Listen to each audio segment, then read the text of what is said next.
The broadcast is now starting. All attendees are in listen-only mode. Well, hello everybody.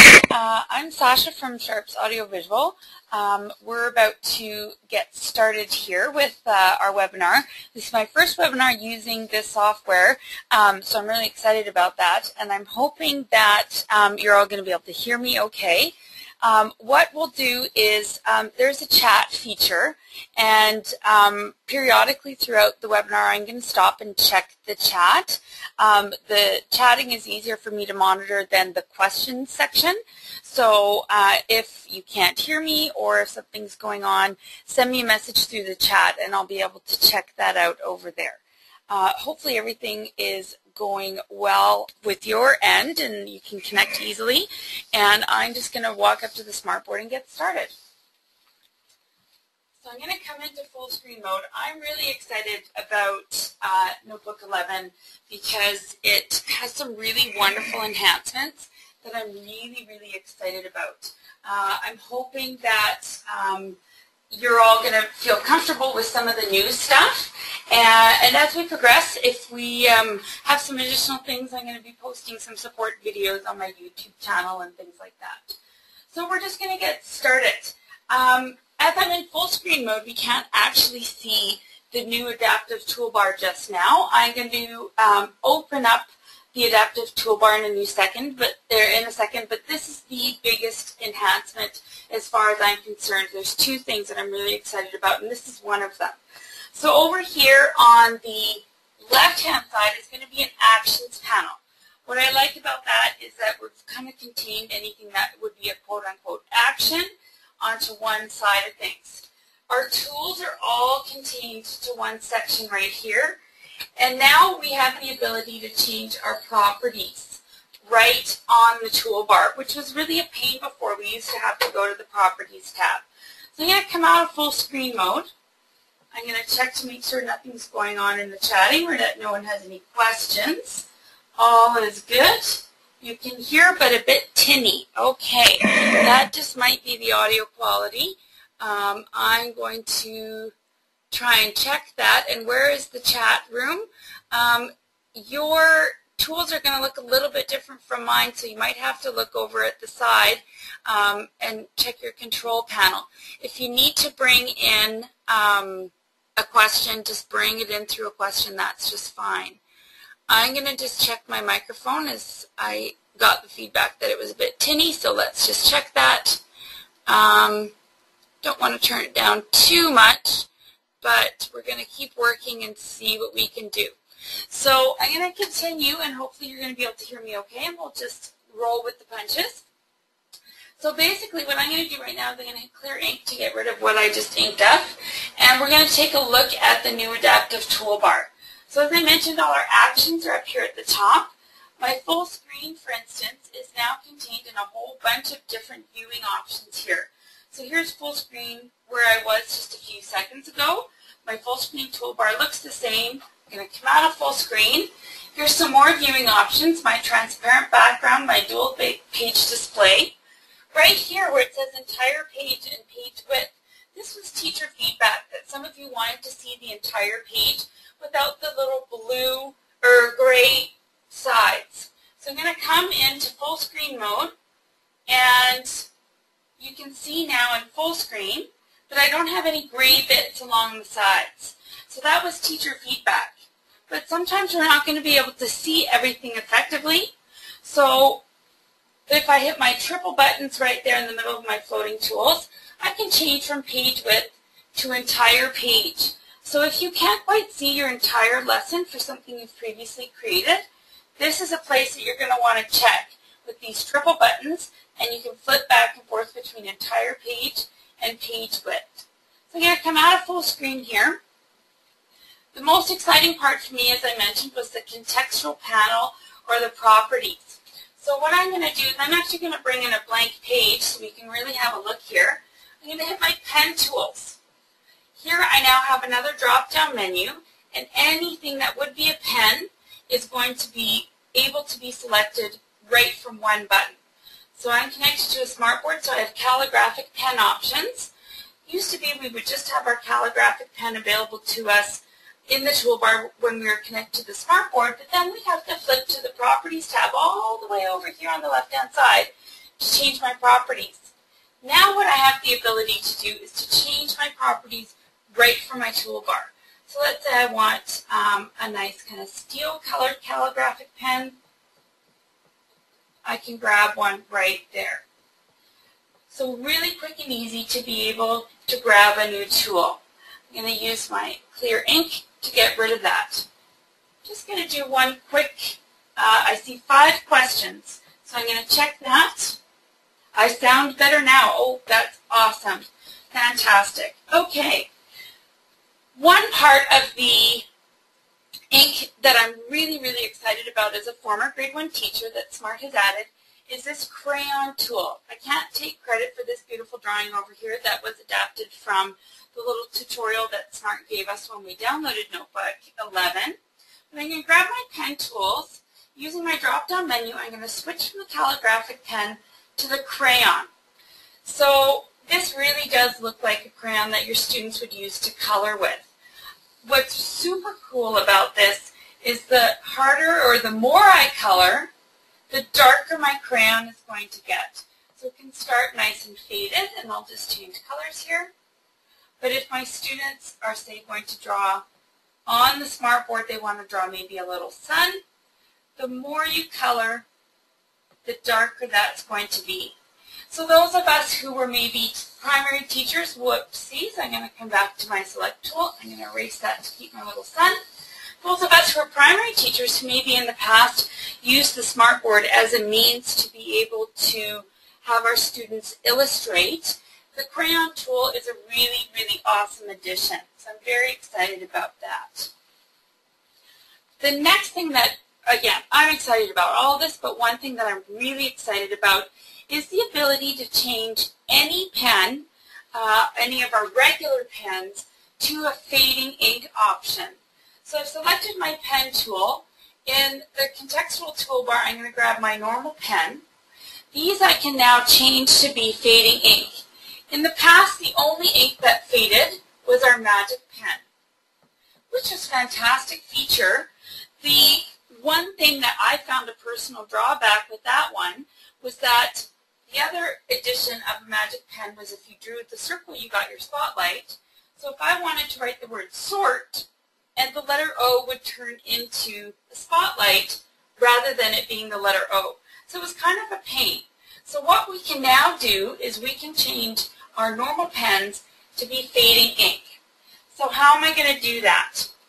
I'm now in my pen tools. I'm going to grab my normal pen, which is my first option. I decided I want a purple fading pen. I'm now going to come, as is previously shown right here with my screenshot here, to my Properties tab, and we're going to remember to click Fill Effects. And that's something I'm still remembering on my own as I'm trying these out for the first time. So far right, the left-hand side, my 4th tab down is my Properties tab. It'll open it up to line style, but I'm going to switch it to Fill Effects. And here you can see the option to enable ink to fade after you write it. The next option I totally love is the ability to change the length of time that this fading works. So my former grade 1 students, sometimes the Magic Pen faded a bit quickly for them.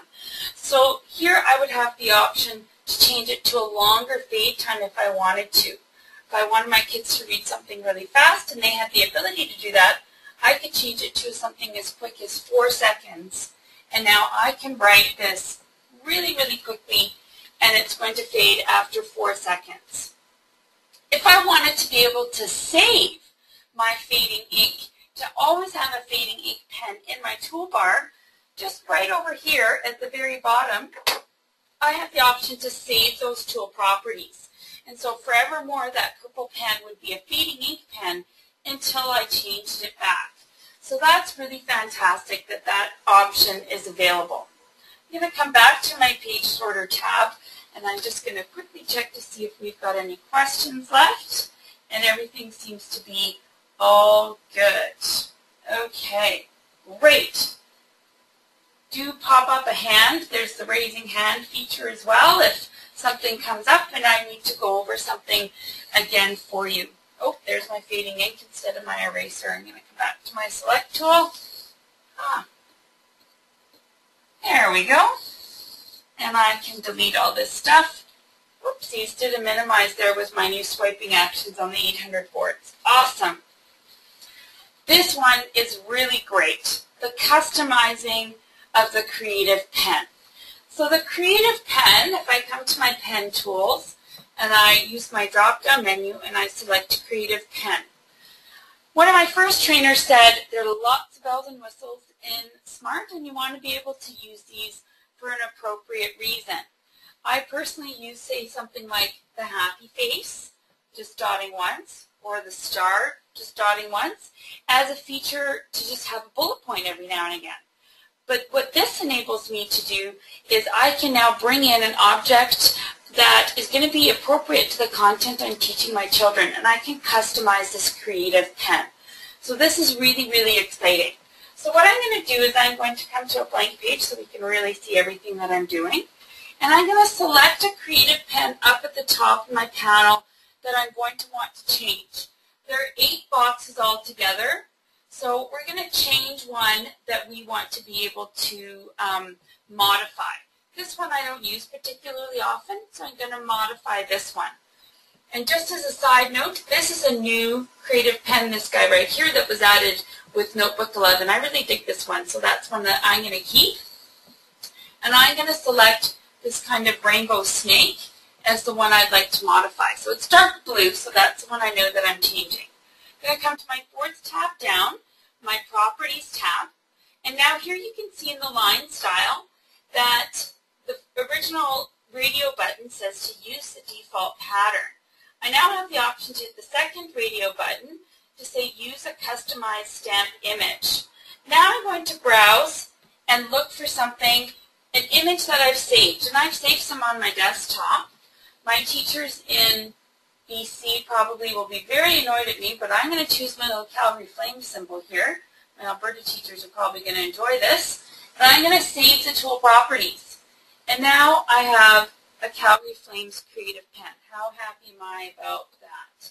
So that would be fantastic to be able to use that. But of course, if one wants to choose something a bit more curricular based, let's say you're doing an inquiry on turtles, I'm going to open up that turtle image, and now I'd have the ability to have a little bullet point that was a turtle. What you can also do is that these now become an object like any other object. So I can take one of these turtles and bring them and make them a little bit bigger. Because the quality of the Creative Pen, he's a little more muted and grayed. Not the best resolution ever, but it's still a fantastic option. Now I can just change that once. I'm going to come back to my Creative Pen. I'd save the tool properties of the Flames one, so that one's still saved now in my Creative Pen. My Turtles one I hadn't saved, so I just changed him to be a Creative Pen option one time. So that I'm really happy that we have the ability to control what's happening with those Creative Pens, and of course, as they're digital ink, we can erase those like any other digital ink. The improved text. This was a huge feature request from teachers. Some of us found editing text a little bit challenging. One thing that I found a little bit challenging myself were the issues with trying to create some bullets. So the bullet points have been much, much enhanced, which I really appreciate. The numbering with hanging indents, like one would in Microsoft Office, is really great. The line spacing has been enhanced, and just how we work with fonts has been really, really improved. So what I'm going to do is I'm just going to come to an example of some typed text that's already on my page. What we used to have to do is we used to have to double-click on some text that we want to edit. We'd have to highlight the whole thing, and then you'd come to your Properties tab, and you would make your adjustments over here at the side. What I really appreciate is that I don't have to muck about with that, and I can change my text much faster now. So I'm going to undo that edit that I made, and I'm going to edit this in a much easier way. I just tapped on my text once. I have one object box. Up at the top here in my contextual toolbar, you see my properties, And right away, I can change my font just with one click of a button. I don't have to worry about going to my Properties tab or double-clicking it or highlighting it or anything like that. It automatically is going to change. The next thing I absolutely adore is that I can just use my resize handle at the bottom right. It'll automatically resize the size of my font. So you can see up here at the top, it changed that automatically to fit this text box. One piece of advice for those of you who are used to the old way to edit, where you would double click and you would see a black and white text box. This looks a little bit different now. I'm going to undouble click for a second. Here's my normal object box. Now if I double click, I still have a blue object box, but with two white resize handles on the left and the right. And that's how I know I'm in edit mode. So that's a little bit different. I've had some feedback from some teachers that I've trained already saying that they found that a little bit challenging to know when they were editing and when they weren't. So smart, I give them their snaps. They absolutely listen to teachers. So if this is something that really becomes an issue, I'm sure there will be an adaptation made. But for the most part, this is a fantastic enhancement. The other options in here are, as I mentioned, some improved options here with your bullet points, that you can have some bullet points at some parts of your text box and not in others. We have still our symbol options that are great, that these are all available to you. So if you're doing a math equation, you can quickly and easily insert your equations in there. And then, because I'm connected to a smartboard, I can't see my entire toolbar here, but I do have the ability to quickly and easily change all my text colors with one tap. So I'm going to just tap my text box. I'm not even in edit mode anymore. I'm going to come to my colors, and I can change my entire section with one touch. So that's another really fantastic enhancement that I'm really excited about. I see 9 questions, so I'm going to just stop for a second, and we're going to look at this. Why do I have to reorient my smartboard every time I open Notebook 11? That shouldn't be the case. It really isn't a Notebook 11 issue. I've never seen that one before, so it could be something in your settings. What I find quite often, and this is addressing Marie's question there, what I find quite often is that, let's say you're using a Mac. I find this is a particular Mac issue, but if you unplug and replug your VGA cable quite often, that's when you need to reorient the board. So if you take your laptop home at night and then you plug it back in, or you've unplugged your VGA cable so that the students don't see you doing some emailing or anything like that, that is something that you need to reorient the board after that. So that's really good. That this is, to know that that can be a particular issue when you're reorienting the board. Is there a way to make the calligraphy pen a default pen so you don't have to continue to select it every time you put the pen back up in the pen tray? That's absolutely a question that I can answer right now. That's an easy one. I'm glad, Tanis, that you like the enhanced texting. That's great. So that's a great question about the calligraphic pen to make that the default. So what I'm going to do is I'm going to just tuck that away. In my Windows notification area down at the bottom right, you can see my Smartboard tools here. On a Mac, the Smartboard tools sometimes sit in your dock, and if they don't, you can launch them from your Applications window. What I'm going to do here is, and this is a little bit different with Notebook 11, is this used to be called Control Panel, but right here I'm going to launch Smart Settings. So this will be familiar to any of us who've done a little bit of troubleshooting before. Here on Smart Settings, I can go to Smart Hardware Settings, and here, first option is going to be your pen and button settings. Your pen and button settings, you can see that I have checked off to use the calligraphic ink. Whoopsies, I didn't mean to launch that. I meant to use my Smart Ink. That's okay. So I can check and uncheck that so that when I pick up a pen, it will always be calligraphic pen, which is really, really useful there. So that's where you're going to be able to change that. While I'm in the Smart settings, I can also show you that another option is alignment and orientation settings. And quite often it's defaulting to this quick 4-point.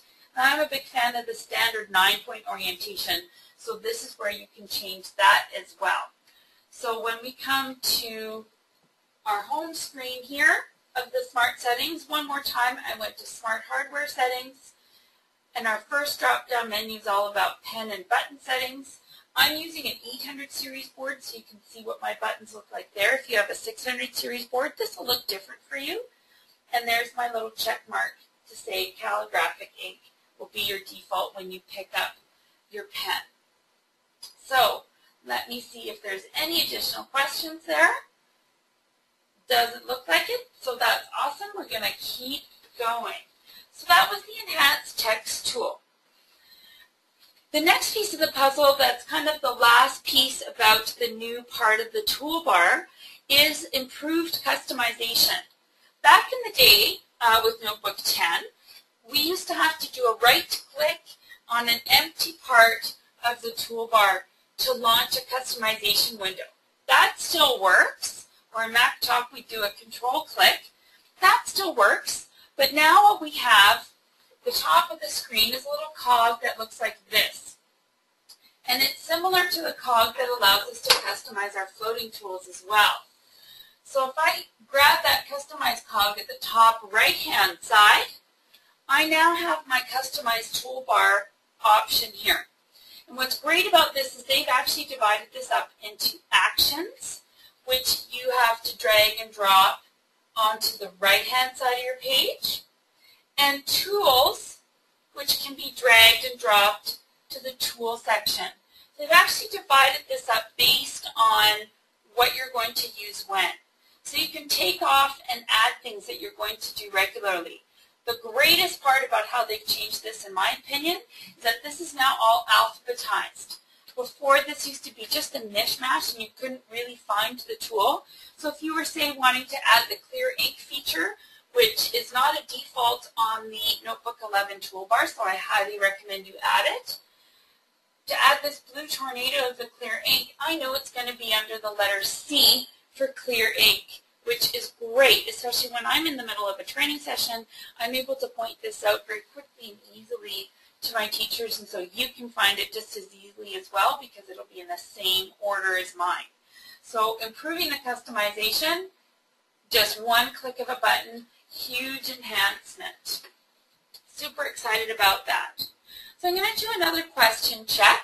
If there's something that you want to ask right now, you can either put it in the chat section if you've managed to find that, or in the question section over here. Looks like we don't have any additional questions, so that's fantastic, but keep those coming in if you have anything additional that you'd like to ask about as we move forward. About to hit my very, very favorite new enhancement. Well, after tables. Tables is one of the biggest problems that teachers gave feedback about to Smart. Moving the tables around was difficult. You needed to know some tips and tricks. To have everything vertical, centered in a table was difficult. It wouldn't use your default font. So Smart's really listened, and they've made some great enhancements. This was a big one, was the table text was using your default font. So that was a fantastic addition. And then the ability to format multiple cells at the same time was really great. Vertical text became more important as people were starting to use tables to create crossword puzzles. Smart has also maintained some of the greatest functions of their tables, like resizing pictures to fit inside a cell. So here's an example from Smart that was part of their Notebook 11 tutorial for trainers, excuse me.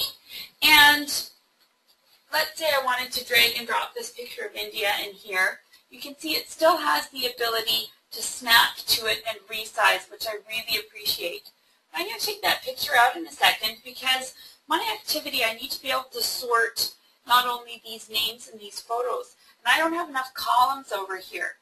So what I'm going to do is I'm actually going to highlight these 3 columns all together. If I try and highlight on the outside, just like with the old tables, nothing's going to happen.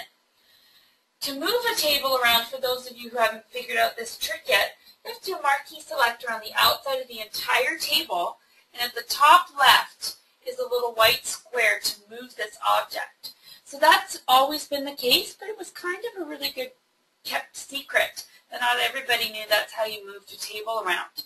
But now what I can do, if I grab from the inside of my table, I've now highlighted in gray 3 cells all together, and I can use this drop-down menu, and easily I can either merge some cells, or I can insert a column, or I can delete a column, or I can delete all these cells.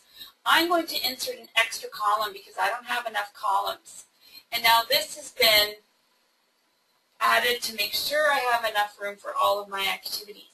I'm going to move this over slightly. The other thing with the cell shade that they've added, which I really appreciate, is the ability to then recover these cells back up. So I can draw back this cell shade, and then I can reactivate it as needed. So now my students can come up and perform their activity. Another enhancement that I really appreciated, which doesn't apply to this activity in general, but once you've brought an object into a cell, you can drag and drop out of that cell to clone it. So let's say you needed to duplicate a word twice, or the students needed to duplicate an image twice. Once it's in the cell, you can drag and drop it to another cell to clone very, very quickly. So I totally love that enhancement. It is much, much easier now to edit and work with tables, and I really appreciate that feedback. So let's say I wanted to select this entire table and change some properties here. Now you can see up at the top left-hand side, I have the ability to say, put in bold all of these words. I can center justify all of it right with one click. That wasn't an ability before, which is great. This is another huge feature that was a teacher request from SMART, is a reset page. So let's say I had a group come up and work on this activity as a team, and I need the next collaborative group to come up to the SMART board and to be able to complete this activity. What we used to have to do was to either hit the undo button a million times, or we used to have to exit the lesson and come back in. Now if you come to your page sorter tab, which is mine's on the left-hand side as a default, here's my active page. And if I hit this drop-down menu on my active page, 4th option down says Reset Page. I'm going to click that. I'm going to get a pop-up from SMART saying it's going to reset the selected page or pages to the last saved state. So I'd saved this lesson this morning, so if I hit Reset Page, it's going to go back to exactly the way that it was when we first entered this page, which was for 3 cells. So let's say as a teacher I remembered, oh yeah, I need 4 cells.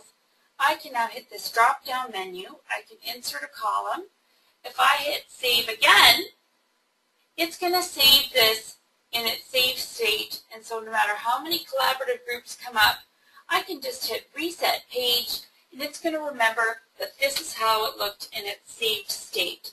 That was a huge feature request to make sure that we had a Reset Page option.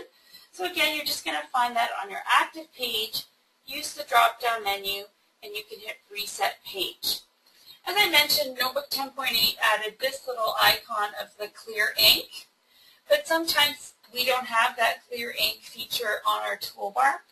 So that is something that you can also grab now from your Page Sorter tab. Previously that had been grayed out, and now I can hit clear ink from page over here as well. So catering to different learning styles as well, using the blue tornado for the clear ink image is a visual cue, and using the drop-down menu over on the left-hand side in the Page Sorter tab for those linear thinkers. So typical SMART, trying to address every learning style, looking at different things in different ways, which I really, really appreciate. I'm going to do a quick question check just in case. Oh, we have some additional questions, so I'm going to hit those. What is the most efficient way to make a recorded lesson 20 minutes or longer?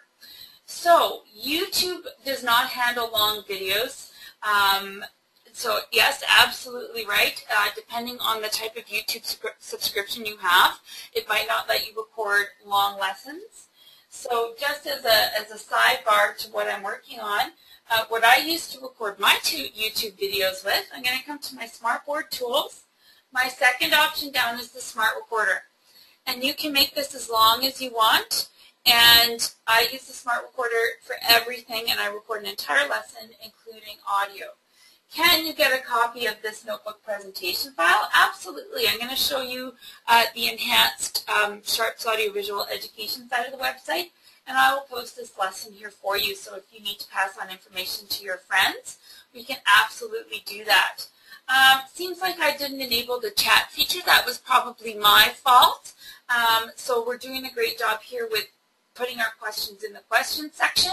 So we'll just continue that, and I apologize. I'll fix that up for the next webinar that I do. We'll make sure that we have the ability to use the chat features as well. So those of you who are interested in learning more about the Smart Recorder, let me know and I can post some additional information about that. So I'm going to keep going. This is a feature that is available only when we have connectivity to the Smartboard. Moving forward, Smart's looking at adding additional things that are available when you're connected to the Smartboard, because there are things like the calligraphic ink that you don't need when you're just in a desktop. This is another one. This is grouping gestures. So to group, before, back in the day, as I like to say, we used to have to do a marquee select, use our drop-down menu, go to grouping, and hit group, or Control-G. I'm going to undo that and bring these back to two separate objects now, because I'm connected to a Smartboard. So now I have the ability to do what we're calling a grouping gesture. I'm going to put these two together, because I want to group and label this. Now what I can do with both these objects is I can shake. I did my marquee select, and I'm going to shake. And now you can see that this is now one object. I'm going to shake it again, and they've now become two separate objects once more. So this is something that I can see students really getting on board with, to do a quick group at the Smartboard. A quick shake, group, a quick shake, ungroup. I think that's a really cool feature that will be intuitive for students. This is my all-time 100% absolute favorite addition to Notebook 11. It's the Activity Builder. We're very used to, in our gallery tab, lots of us, we're very used to the interactive flash activities that are in the Lesson Activity Toolkit. And there's some fantastic interactive and multimedia activities in here. These are all flash-based activities, as we can see with the red circle and the black F. Moving forward, we know that flash is dying a sort of a slow death sometimes, and things like our iPads aren't flash capable and things like that. But the other disadvantage of maybe using some of these flash activities is that they don't necessarily always have everything to do with exactly how I'd want to teach something to my students. So we have the ability now with the Activity Builder to create a lesson exactly how I'd want it. So this is abilities to give students self-correcting exercises that I can edit and change on my own. For those of you who are watching the idea of the Activity Builder for the first time, I'm going to be posting on my YouTube channel a how-to step-by-step about how to use the Activity Builder. So if I go by this too quickly, then don't worry about it. You can review it on the YouTube channel come next week. So here I drew a box using my shape tool, and I wrote the word vowels, and I grouped them together. So this is one object box. Same thing, I took a square from my shape builder, made a square, typed the word consonants, and grouped those together. What I'm going to want is I'm going to want my students to sort vowels and consonants like this.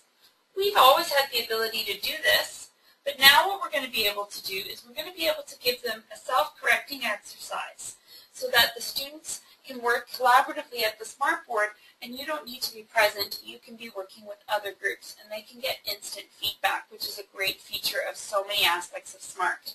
So what I'm going to do is I'm going to come to my 1, 2, 3, 4, 5th tab down, which looks like a blue puzzle piece.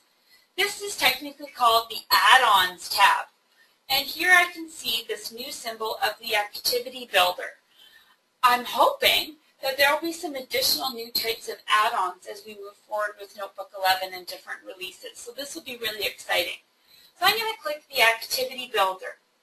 What's great is that there is an option right down here where it says how to build an activity. And there are step-by-step written guides for how to do an activity. And so if you need to talk yourself through it, you can use SMART step-by-step guide to tell you how to do that. But I'm going to show you right now anyway how to quickly do this.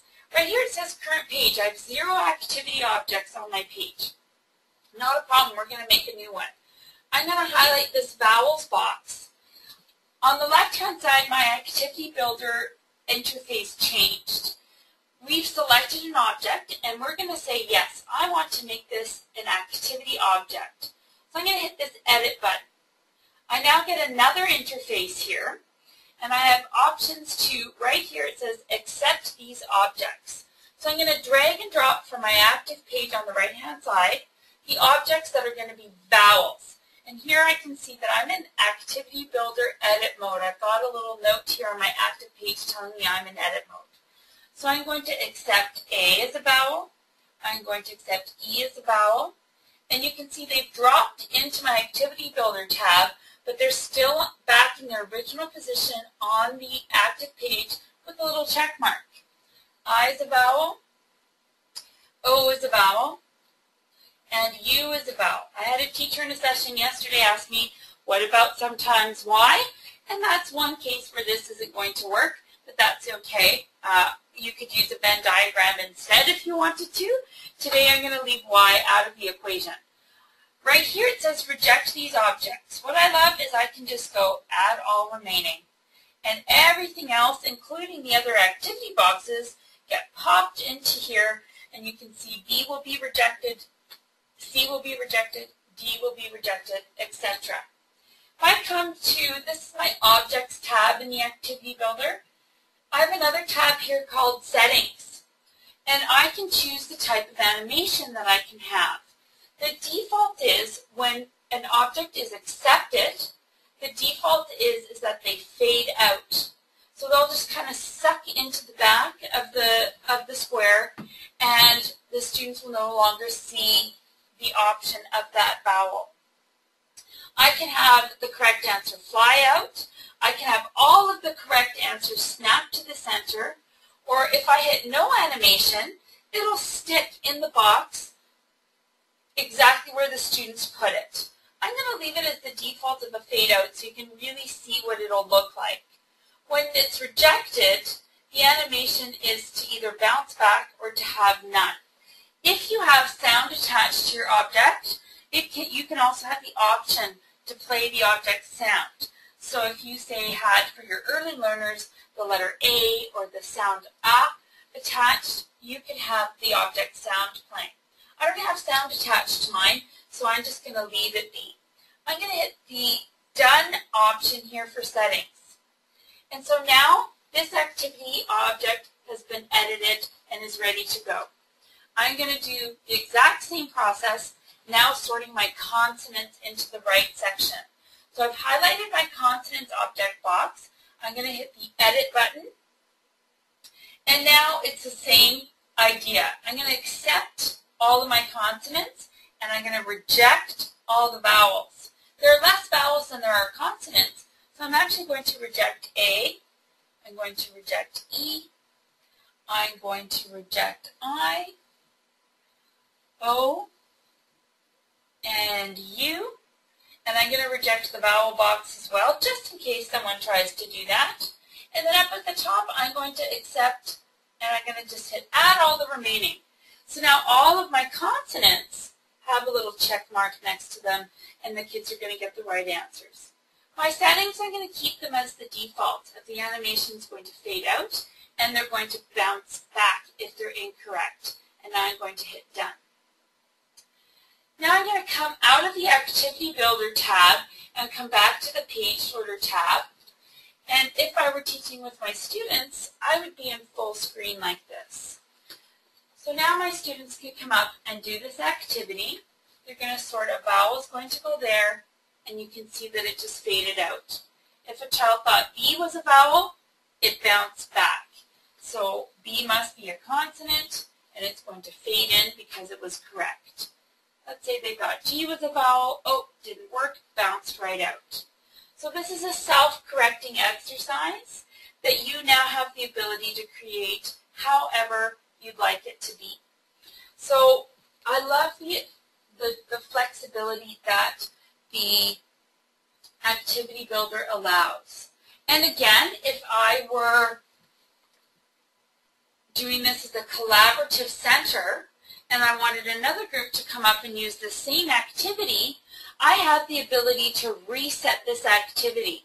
So I'm back in my Add-ons tab in the Activity Builder, and I can hit Reset All, and now they've all gone back to their original state, and I can have the next group come up and participate.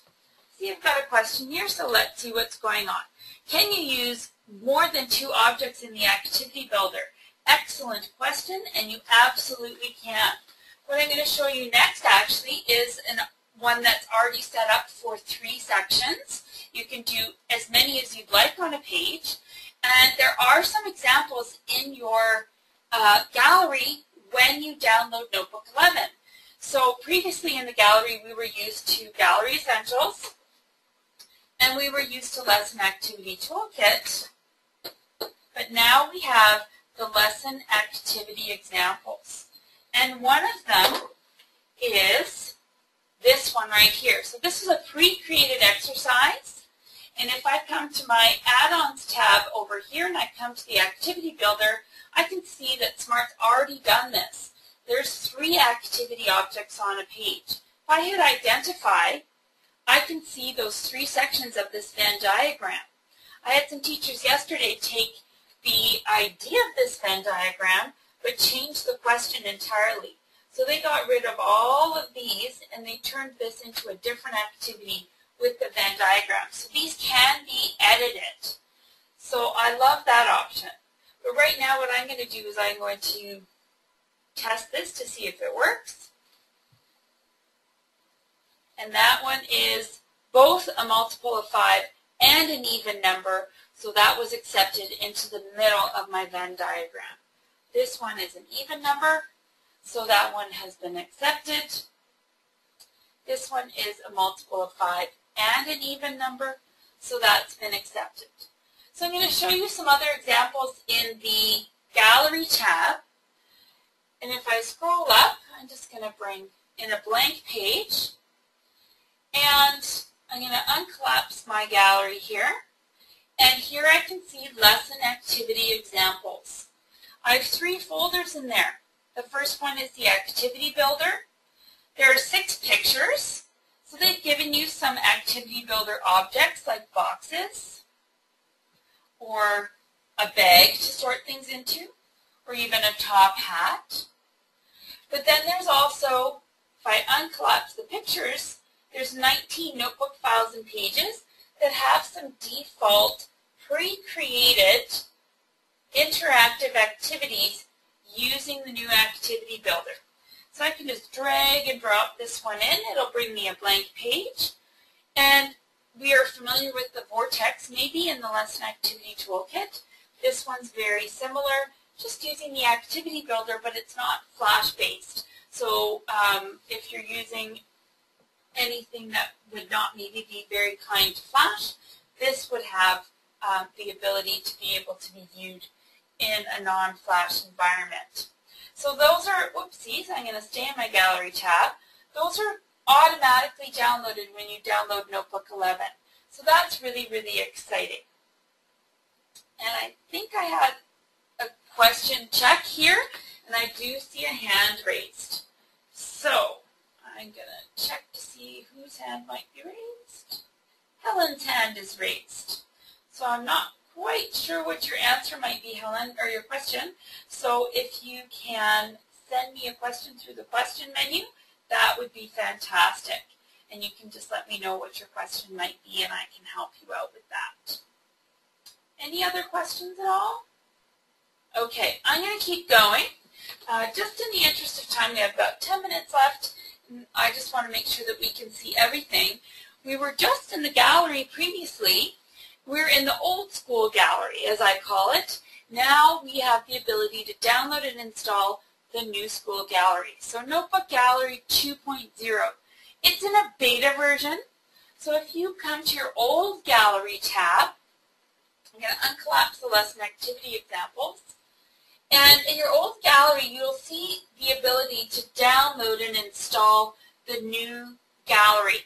I have it already installed, so my tab looks like this. And I love this because it is so much better organized. It's very intuitive. It looks like our folders on our desktop or something like that. My content is really easy to organize. So here's a section with all my letters that I've dragged and dropped in from the gallery and added to my content. Here I can filter. So here I can filter by 3D, images, manipulatives. Widgets are a great thing that they've added lots and lots of to the Exchange. Again, moving forward into HTML5 programming and away from maybe some Flash stuff. So you're going to have the ability to filter using these icons, which are great. So very, very appreciative of the new way that you can use the gallery content. I also have the ability to look at the gallery content that's posted on the Smart Exchange right in the gallery tab. Before, if you wanted to look for gallery content, you'd have to go out to the internet, launch the Smart Exchange, and we'd have to browse by file type, and we'd browse by either gallery collections or manipulatives. You'd have to find them on the Exchange, and then you'd have to download them and bring them into Notebook. Now I can look for Exchange content right in here. So I could, let's say I was doing an inquiry on bears. I can put in B-A-E-R. I always tell my teachers that the gallery likes it better when you search in the singular rather than the plural. Now this guy, this teddy bear, is not in my normal gallery. He's kind of cute. As a former grade 1 teacher, I really like him. So now what I have to do is just hit the drop-down menu and go add to my content, and now he'll be sitting in my content, which I love the one-touch feature. This guy was also added to the gallery. I use this one quite often with the Smart Table activities that I create because he's very primary looking. So I'm going to make sure that I can add him to my content, but I can also one-click insert into Notebook as well. That little green bar was just showing you the process speed for the download, and as you can see, that was very, very quick. And now he's an object just like any other object that I can manipulate. So I'm going to make sure that I add him to my content. I don't think I have this video of the brown bear in my content either, so I can add that in. And here's some polar bear stuff. So there are 8 pages of Smart Exchange content about bear. I also have the option right here that says looking for bear as a notebook lesson. You can then immediately jump back out to the Smart Exchange to look for notebook content, which I think is a really fantastic feature. So this is what the new gallery looks like. The other great thing about this is that you have the ability to mold what this looks like. So you can provide feedback. So I'm going to come back to the classic gallery. I'm going to uncollapse my content, and everything that I just brought in the beta gallery is in my classic gallery. But I can also give feedback. And I've been working with the developer of the beta gallery as well, and she's really excited to be able to listen to teachers and see what they need. Moving forward, I'm hoping all of my content is going to be available on the cloud so that, for me, I have 5 different computers. So I'm hoping all of them are going to end up being exactly the same. So let's see, we've got a question. Oh, I've got Sherry Lynn saying thank you. That's awesome. You're very welcome. So this is really a fantastic addition that we can help mold ourselves if we all use the beta version. What do we want the gallery to look like to be easy for us and easy for students who are going to come up to the board and use Notebook? Sound recorder, this is huge. This was added to the Smart Table Toolkit last summer. They've taken the same concept and brought it into Notebook. We have the ability to take any object, not only import sound like we did before, but now we can record an audio clip directly into Notebook. So I'm just going to demo this quickly, and I'm being mindful of my time here. We have 6 minutes left. I'm going to grab just a heart from the gallery. Any object you can attach sound to has always been the case. I'm going to use the drop-down menu. I'm going to hit Sound. Again, I could browse and attach an MP3 file, which is the most common file format, especially with your Macs, that you can attach. But I can now record a sound file. They can't be longer than 1 minute, but I know a lot of second language teachers, English as a second language teachers, etc., or teachers who are teaching non-readers are really excited about this. You can add instruction, proper pronunciation, etc. So I'm going to hit Start Recording. One thing to be mindful of is right here where it says 0. You want to make sure that you wait until that says 1. Otherwise, it'll cut off the first second of your instruction. So I'm going to start recording. I'm making some instruction files. Stop recording. I can preview that. Which you may not have been able to hear because it was just coming out of my computer. I didn't want to have speakers attached in case of feedback. Now I can attach, as always, with the corner icon or the object. I'm going to attach recording with the corner icon, which is the speaker. And as always, I can pause it if I need to. Let me do that one more time. So those are right there, able to be recorded instantly into Notebook. You can also have your kids learn that and your kids record sound files and attach them to stuff in Notebook. Obviously, you can't use this for something like assessing a child reading an entire story. That's where something like the Smart Recorder, again, would come in handy. Let's say they're doing some digital text reading. You could have them recording their voices using the sound recorder and have them read an entire story online. But to have them write, let's say, record how they pronounce the word heart, and then you have some digital evidence of learning, which is great. I'm going to keep going towards the end here, but one of the new enhancements is the embedded web browser. Sometimes it can be a bit challenging to bounce back and forth between Internet, Notebook, and other applications. So an embedded web browser was a huge feature request. So if you go to Insert, the Insert drop-down menu, and then 3/4 of the way down you're going to see Internet Browser. And this is what it looks like when you come into the Internet Browser. You're always going to have this nice little how-to page when you launch it for the first time.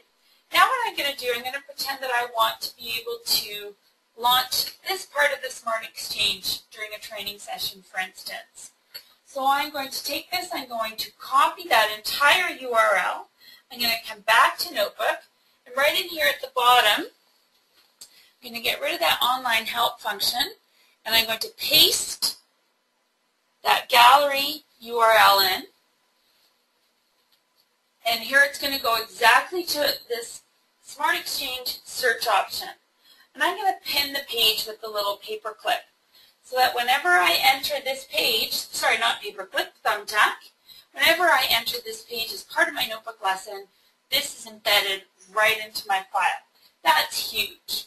So again, I'm going to use my Insert drop-down menu. 3/4 of the way down is Internet Browser, and this is going to come in. It's an object like any other object, so I can move it around. If I do a marquee select, I also have the ability to resize this. So you could even have multiple Internet browsers on one page. Sometimes you can't see your entire page exceptionally well, but that's something that can easily be changed if you need to jump out to the Internet to see the full screen. but a lot of things you're going to be able to search right from inside that internet browser. In the interest of time, I'm going to do this sort of quickly. Most teachers using Notebook don't necessarily use tons of external applications, but sometimes we do. So what I'm going to do now is we have, instead of that digital ink layer, which used to be that gray bar that would go around everything, you can see here that I have Smart Ink. So I'm now on the internet, and I want to be able to search something, and I don't want to use my on-screen keyboard. So I'm going to use with my pen, I'm going to search bear. I don't know why I have it set super thick, but there you go. Now what I'm going to do is I'm going to make sure that my cursor's in my search box, and I'm going to hit the type text button. And whoopsies, I hit it too many times. But you can see I put in the word bear, and it immediately converted it to type text.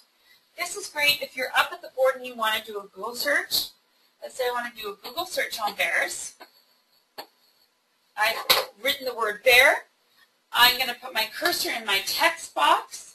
I'm going to highlight my text, and now I insert my type text once, and you can see Google searching it for me. Now that I'm done with this word bear, I'm going to use my red X, my digital ink goes away, and now I have the ability to do a quick search, but using my Smart Ink, which is great. On our desktop, we were used to that gray bar of that digital ink layer. That's something that looks different in that it's going to open up what looks like a sticky note.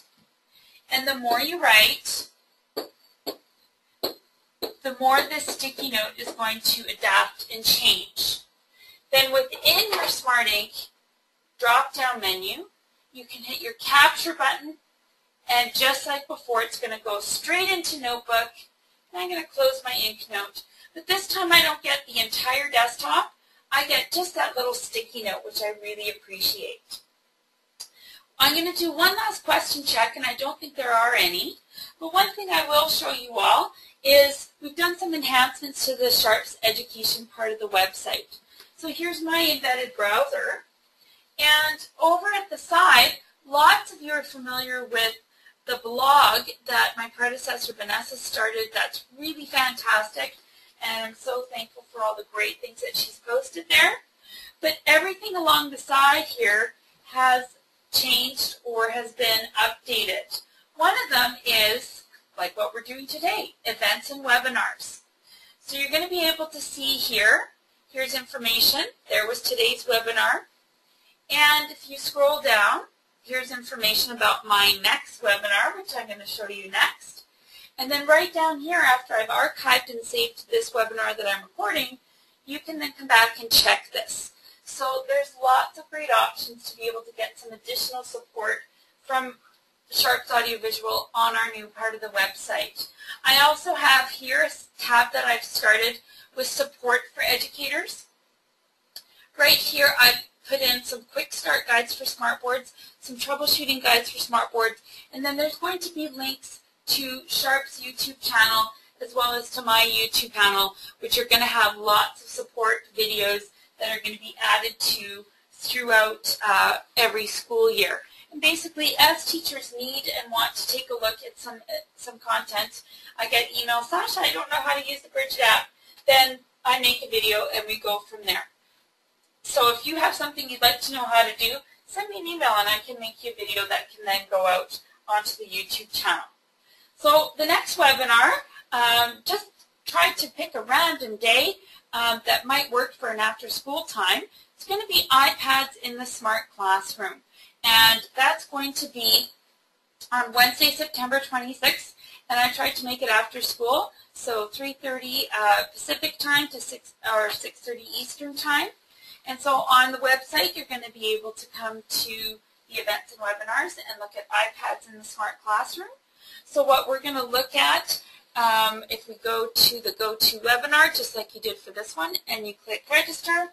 And so now that we're getting some more iPads in the classrooms, we're going to look at some options for AirPlay to project your iPad content, Smart Bridget, Smart Response VE, and God willing, the new Smart Notebook app, which is on its way.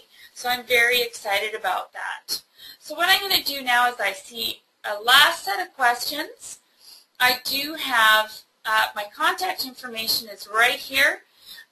If you have anything you'd like to send me as an additional backup or additional question, please do. And I'm going to check our questions one last time. And when practicing inserting text using Smart Ink, I found the inserted text did not match the color. Hi, Toby. I thought you had your twins. I'm so excited.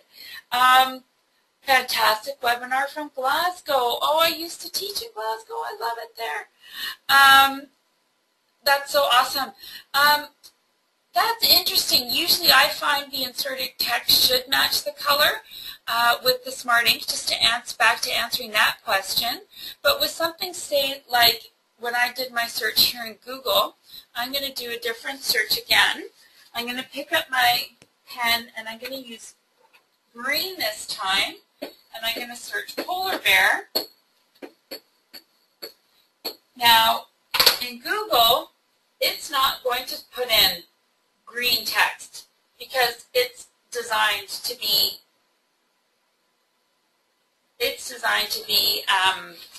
black, as your default internet browser is going to be black.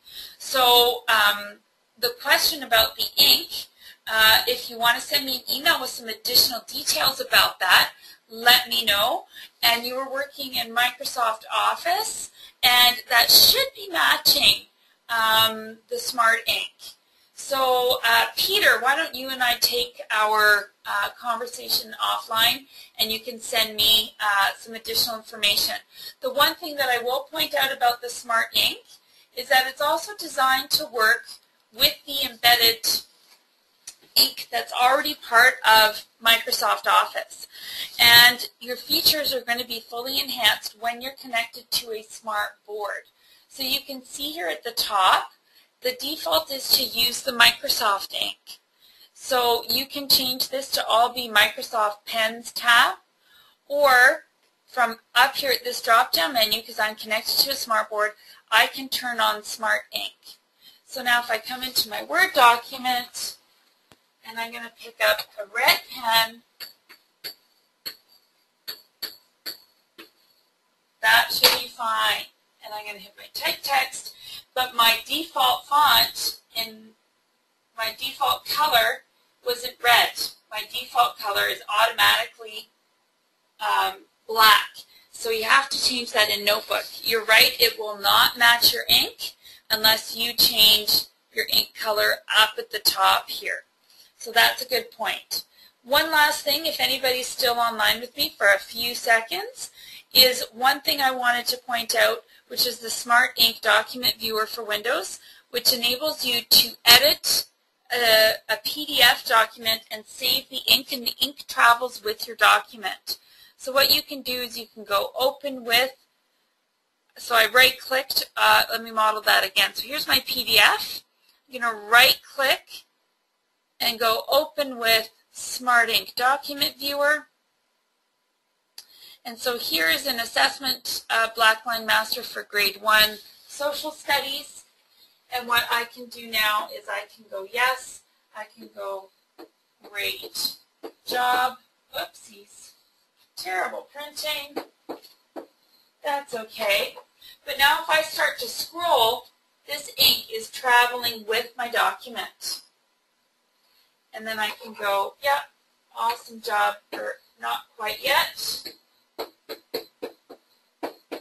And then over here on the right-hand side, I can save this with the digital ink in it. So that is a great new feature that I only seem to have as a Windows-only feature right now, but that's okay. I'm sure it'll come to Mac when Mac allows us to do that. So I love that the ink travels with the PDF. Absolutely, I agree. Okay, so we're a little bit over. Those of you who are still with me, thank you so much for joining me. And I really look forward to maybe seeing some of you in person in the next school year. Thank you so much.